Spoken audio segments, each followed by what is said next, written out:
শীতের দিনে যদি পিঠা না খেয়ে জুস আর আইসক্রিম খান তাহলে কি হবে বলেন তো? এরকম বড় পাতিলে রান্না করে খাবেন। সবার সাথে খাওয়ার মধ্যে কিন্তু আলাদা একটা মজা আছে, তাই না? আপনি দেখবেন ১০ মিলে করি কাজ হারি যেতে নেহিলাস, এটা কিন্তু যতই বলি আমরা কিন্তু এটা কাব্য, আসলে কিন্তু না।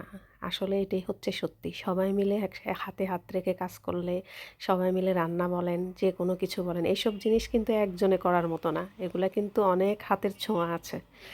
যে খাবারে অনেক হাতের ছোঁয়া থাকে সেই খাবারগুলো অন্যরকম একটা মজা থাকে। আর সবাই মিলে যদি বেশি খাবার অল্পও খাওয়া হয় মনে হয় জানি ওইটার মধ্যে একটা আত্মতৃপ্তি পাওয়া যায়, তাই না? আর এইটা এই পিঠাটা আসলে অনেক বেশি মজা। এটা হচ্ছে হাতে কাটা সেমাই, আর একটা হচ্ছে এটা দুধ পুলি পিঠা। এই পিঠাগুলো আসলে আমাদের গ্রাম বাংলার বলেন, আমাদের কিন্তু একটা ঐতিহ্য।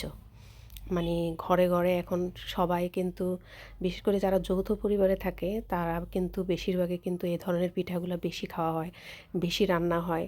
কারণ বড় পাতিলে তো আসলে বড় ফ্যামিলি ছাড়া আসলে হয়ও না। শহরের মানুষজন কিন্তু এইরকম বড় পাতিলের লার্কির চুলায় রান্না করে খাওয়ার মজাটা কিন্তু পায় না, যেটা সত্য কথা। আর যারা একটু গ্রামে থাকে বা যৌথ পরিবার যাদের, তারা কিন্তু এই সৌভাগ্যটা কিন্তু পায় কিন্তু সবাই মিলে খাওয়ার। আমার তো দেখেই আনন্দ। মানে খাবো কি, কি বলেন? মানে সবাই মিলে করছে আর আমি একটু, একটু সবার সাথে করছি। আমি কিন্তু এখানে ক্রেডিট পাওয়ার মতো না। এখানে আরো অনেকেই, বললাম না আগেই বলেছি যে এখানে অনেকের হাতের ছোঁয়া আছে। যাই হোক, আপনাদের কেমন লেগেছে তা কিন্তু অবশ্যই কমেন্টে জানাবেন।